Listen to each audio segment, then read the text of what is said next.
Hello, and welcome to the Battleship Brawl Companion.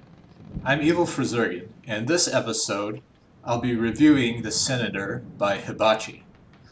Now, Hibachi tells me this ship was built in just 2 hours, so keep that in mind as I go through this review. This is a casemate style ship, which means that all the guns are mounted in fixed mounts rather than turrets. This style was popularized by the Sledgehammer, one of the most feared designs in the first season of Battleship Brawl. As usual, let's start with maneuverability. I'll fire up the engines here. So we see this ship quickly reaches its top speed of about 9 meters per second. This is definitely on the slow side. While it has a reasonable number of propellers, it has a very large frontal area, and to make matters worse, much of this frontal area is completely flat, or at least close enough to flat to produce a lot of drag. If we go into the V menu, you'll see that the water cross-section is quite high at around 600 at normal buoyancy. Also notice that the materials cost is significantly lower than the tournament limit, which is 200k. Hibachi has used only 170k.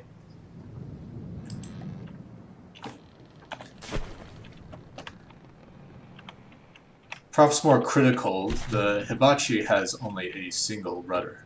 Sorry, the center has only a single rudder. This gives it a rather slow turn rate. A more critical disadvantage for a ship of this casemate type than a turreted ship, since these casemates rely on the ship turning to keep the enemy within their arc of fire. More dangerous is if this rudder gets taken out, the ship will lose its entire ability to turn. If the ship had some differential thrust, which I don't think it does, it could still retain at least some turn ability, even without a rudder.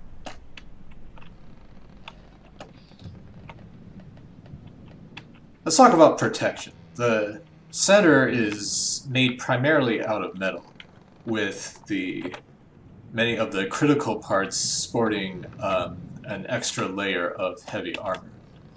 This makes this ship, which is not particularly large, if we go into the V menu, it's only about 75 by 75 when viewed from above. So, being made of mostly metal and heavy armor means that this ship is quite durable for its size. As we saw in its first match, it took quite a pounding from the Victory class gun carrier before going down. While it doesn't have a great amount of natural buoyancy, it does have air pumps scattered into many different compartments.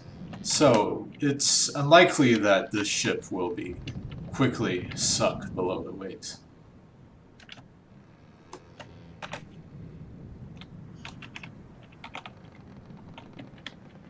Probably the one major protection weakness of this ship is its lack of redundant AI or rudder. It has only a single AI, which is enclosed in heavy armor. But if the AI does somehow get taken out, it'll be curtains for this ship.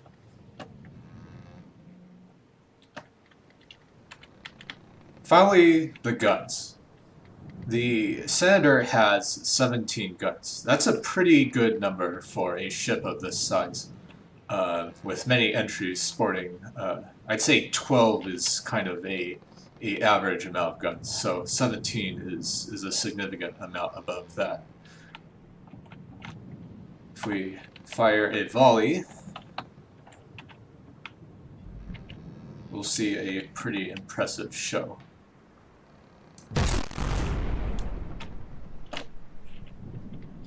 Furthermore, all the guns are 2,000 millimeters, the maximum possible for a crammed cannon. Unfortunately, the guns have one major flaw, which is that they are severely lacking in payload. I believe none of these have fragment materials. And while many of them have explosive materials, the explosive payload is quite light. The center gun has the most explosive material at 22 effective material boxes.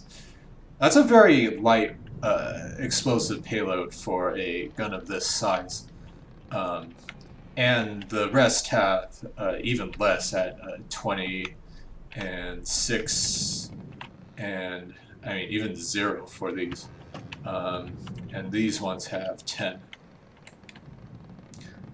So while it's going to be able to put a lot of large shells out, those large shells are not going to be doing spectacular damage.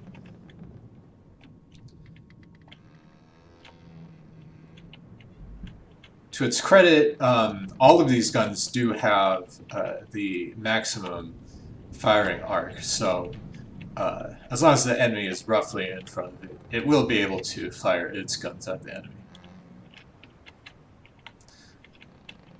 Well, that's about all I have to say for the center. I will say that for having been built in just 2 hours, I really do like the looks of this ship. Best of luck, Hibachi, in the rest of the tournament, and I'll see you next time.